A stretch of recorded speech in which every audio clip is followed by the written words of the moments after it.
தென்மேற்கு பருவமழை தொடங்கியதிலிருந்தே பல்வேறு வானிலை மாற்றங்கள் தொடர்ந்து நடைபெற்று வருகிறது.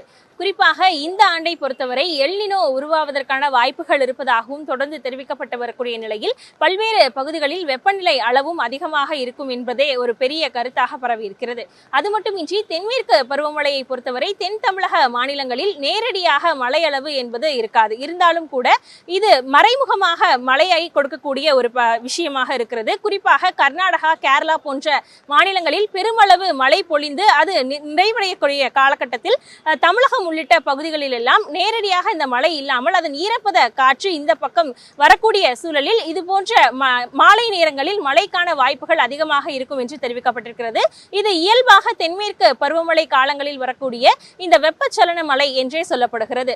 வெப்பச்சலன மழையை பொறுத்தவரை ஈரப்பத காற்று வரக்கூடிய நிலையில் இங்க இருக்கக்கூடிய அதாவது தமிழக பகுதிகளில் உள்ள கடலோர பகுதிகளில் ஏற்படக்கூடிய அந்த வெப்ப காற்று இரண்டும் சேர்ந்து காலை நேரங்களில் அதிகப்படியான வெப்பத்தையும் மாலையில் கடற்பகுதிகளில் வரக்கூடிய ஈரப்பத காற்றுடன் இணைந்து இந்த வெப்பச்சலன மழையை கொடுப்பதாக வானிலை ஆய்வாளர்கள் தெரிவிக்கிறார்கள்.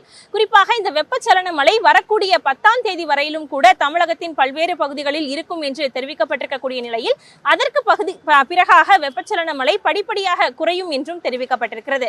தென்மேற்கு பருவமழை நேரடியான மழை அளவை கொடுக்காவிட்டாலும் இது போன்ற அவ்வப்போது தமிழகத்தின் பல்வேறு பகுதிகளிலும் கடலோர பகுதிகளிலும் மழைக்கான அளவை கொடுத்து வருகிறது. அது மட்டுமின்றி ஏற்கனவே வானிலை ஆய்வு மையம் தெரிவித்திருக்கிறது படி மேற்கு தொடர்ச்சி மலை மாவட்டங்கள் கோயம்புத்தூர், நீலகிரி உள்ளிட்ட பகுதிகளில் எல்லாம் அவ்வப்போது மழை தொடர்ந்து பொழிந்து வரக்கூடிய நிலையில் தற்பொழுதைய சூழலை பொறுத்தவரை சென்னை உள்ளிட்ட பல்வேறு இருக்கக்கூடிய பகுதிகளிலும் கூட இந்த வெப்பச்சலன மழை அவ்வப்போது இருக்கிறது.